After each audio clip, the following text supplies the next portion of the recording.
All right, so today we're gonna continue working with real world scenarios. So you have you float rinse tubes at an hourly rate of 225 per tube.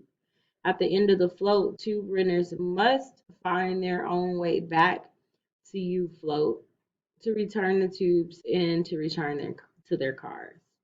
So I'm gonna write my M and my B. Remember your M, you have the word per, so 225. There is no additional cost, no additional fee, so your B is 0. So my rate of change, remember rate of change is another word for slope. My rate of change is positive,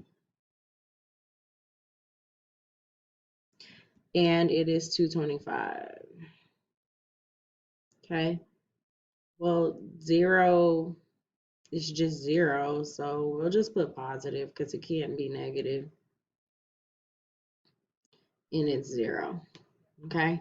My relationship, is it proportional or non-proportional? Whenever B is equal to 0, it's proportional, so it is proportional.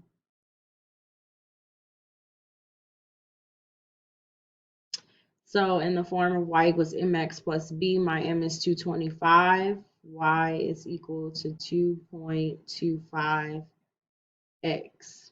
Remember, we don't put plus 0. Now it says which table would match the scenario. So I'm going to do my change in y over change in x for each one. So change in y over change in x, 225. Change in x is 1. Okay. Here,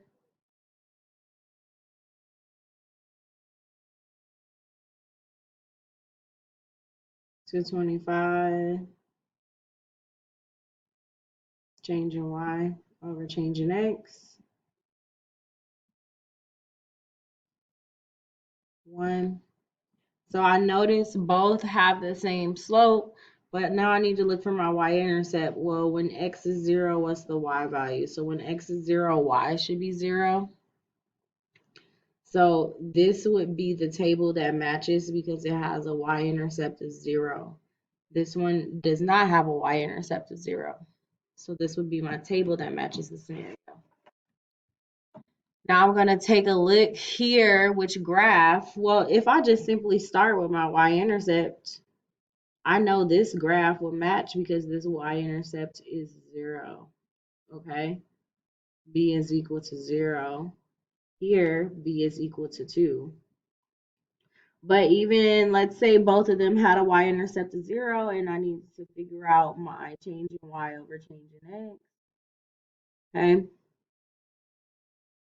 I would go up. My scales are both going by 1. I go up 1, 2, 3, 4, 5, 6, 7, 8, 9. So rise over run, which is the same thing as changing y over changing x. My rise is 9. And I go over 1, 2, 3, 4. Okay. So then I do 9 divided by 4. And I get 225. Okay. That's how I know m is equal to 225. B is equal to 0. Okay. Here, if I did change in y over change in x, I go up 1, 2, 3, 4, 5, 6, 7. So I have 7 over 1, 2, 3. And 7/3 is 2.233. So that is not what we're looking for. This will be the graph that matches the scenario. So now please go ahead and complete your assignment.